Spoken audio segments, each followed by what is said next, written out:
నిజామాబాద్ జిల్లా కేంద్రంతో పాటు ఆయా నియోజకవర్గాల్లో గణేష్ నిమజ్జనం ప్రశాంత వాతావరణంలో జరిగింది. పోలీస్ యంత్రాంగంతో వివిధ శాఖల అధికారులు సమన్వయం చేసుకుంటూ ఎలాంటి అవాంఛనీయ సంఘటనలు జరగకుండా పటిష్ట ఏర్పాట్లు చేశారు. గణేష్ నిమజ్జనంలో భాగంగా చిన్న విగ్రహాలకు నిజామాబాద్ జిల్లా కేంద్రంలోని వినాయక నగర్ నందిని వినాయకుల బావి, మధ్యస్థ విగ్రహాల నిమజ్జనం కొరకు అశోక్ నగర్ చెరువు, భారీ విగ్రహాల నిమజ్జనం కొరకు ఉమ్మెడ వద్ద గల గోదావరి వంతెనపై ఏర్పాటు చేశారు.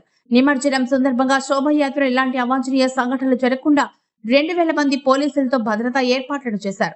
జిల్లా కలెక్టర్ రాజీవ్ గాంధీ హనుమంతు ఏర్పాట్లను స్వయంగా పర్యవేక్షించారు.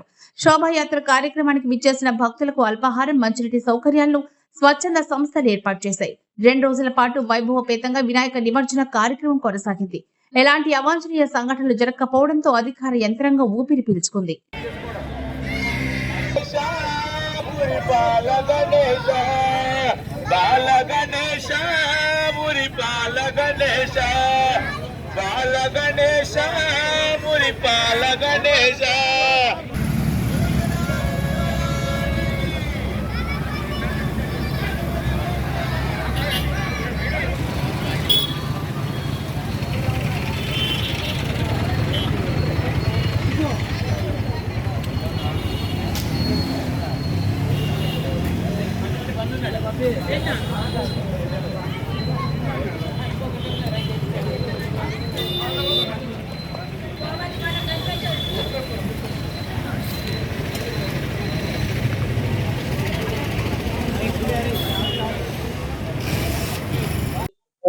వాసవి యోజన సంఘం నిజామాబాద్, మా ప్రెసిడెంట్ శెట్టి కిషన్ గుప్తా గారు, నేను సెక్రటరీ కొండ నరసింహరావు గుప్తా గారు, మా మాజీ అధ్యక్షులు కొండ వీరశేఖర్ గుప్తా గారు, మేము గణేష్ నిమజ్జనం సరముగా ఎవ్రీ ఇయర్ 8 కుంటాల పులిహోర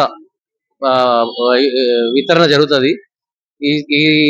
ఇది సెంట్రల్ ప్లేస్ కాబట్టి ఎక్కువ మంది వస్తారు.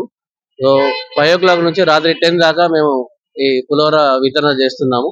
ప్రతి సంవత్సరం ఇలాగే మాకు భగవంతుడు మా అండదండలతోని మా సంఘం మంచి అభివృద్ధి చెందుతుంది. మేము కూడా నిజామాబాద్ ప్రజలందరూ ఆనందంతో ఉండాలని కోరుతున్నాం.